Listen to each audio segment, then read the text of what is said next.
ভারতের গণতান্ত্রিক যুব ফেডারেশন এবং উপজাতি যুব ফেডারেশনের এক প্রতিনিধি দল মঙ্গলবার যৌথভাবে ত্রিপুরা স্টেট কোঅপারেটিভ ব্যাংকের ম্যানেজিং ডিরেক্টরের সঙ্গে ডেপুটেশনে মিলিত হন। আলোচনার মূল বিষয় ছিল কোঅপারেটিভ ব্যাংকে বিভিন্ন পদে 156 জন কর্মী নিয়োগের লক্ষ্যে প্রক্রিয়া শুরু করেছে। এই লক্ষ্যে 3, 4 এবং 5 মে তাদের ইন্টারভিউ নেওয়া হবে, কিন্তু আবেদনকারীর সংখ্যা প্রায় 19,500 হওয়ায় রাজ্যে এতজনের ইন্টারভিউ নেওয়ার মতো পরিকাঠামো নেই।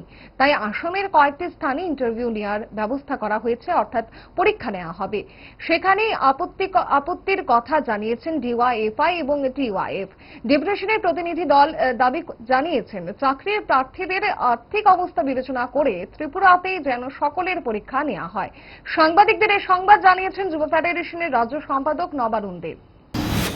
আমাদের কাছে বিষয়টা অবাক, কারণ বিভিন্ন সংস্থা বিভিন্ন পরীক্ষা আমাদের যে হাজার হাজার ছেলে মেয়ে একদিনে পরীক্ষা দিচ্ছেন, কিন্তু তাদের নেওয়ার মতন নাকি এইরকম আইবিপিএস যাদের হাতে দিয়েছেন তারা নিতে পারবেন না, পরিকাঠামো নেই।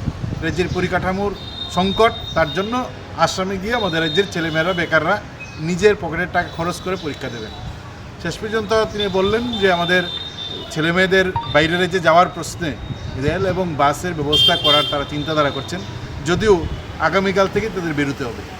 ফলে এই আশ্বস্ত আমাদের করেছেন এবং আমরা বলেছি যে তাদেরকে এই যাওয়া আসা এবং এই যে খরচ, এই খরচ সংকুলনের প্রশ্নে এই কর্তৃপক্ষ যেন ব্যবস্থা গ্রহণ করে। কারণ 1,000 টাকা দিয়ে ফর্ম ফিল আপ করা, তারপর আবার 3-4 হাজার টাকা খরচ করে গুয়াহাটি গিয়ে পরীক্ষা দেওয়া, সেখানে থাকা খাওয়া, গাড়ি ভাড়া, রেল ভাড়া, বিশাল খরচ। বেকার যুবকরা পরীক্ষা দেবেন।